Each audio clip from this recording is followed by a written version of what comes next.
So cleanup is indeed underway in Columbia County, where Helene caused widespread damage.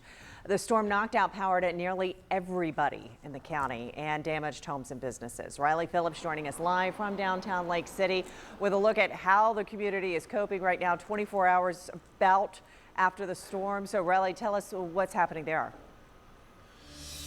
So some good news tonight. Some of the power has come back for people living here. Most of the county was without power throughout the day. If you drove around at all, a lot of the traffic lights were out. But I can say the traffic lights are back on along US 90 through Lake City. The street lights are on here in downtown Lake City. So that's good news.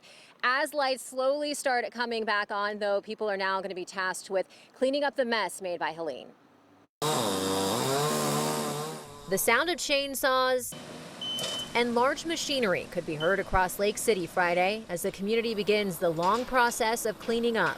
It sounded like a train coming through. Tim Fowler could hear the wind picking up late Thursday night before his power went out, then a crash. When we came outside, the tree was laying on the side of the house. His family left during the storm to find a safer place to stay. Now they're figuring out what to do next. How do we get back on our feet? How do we get, everything cleaned up and back to sort of normal? Across town, Ray was also up listening to the storm rattling his home. He says he could hear trees coming down around his house and then a loud noise. A tree landed on his neighbor's home. We could hear all the trees cracking, things coming down.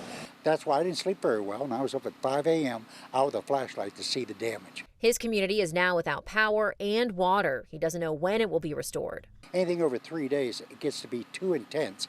Without water, you really can't do very much. Much of Columbia County is dealing with similar issues. Power lines down across roads, trees falling on power lines, and trees falling on homes.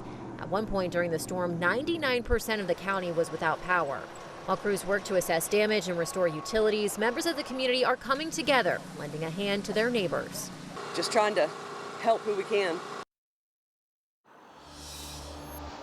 So the National Guard is here to help with the cleanup process.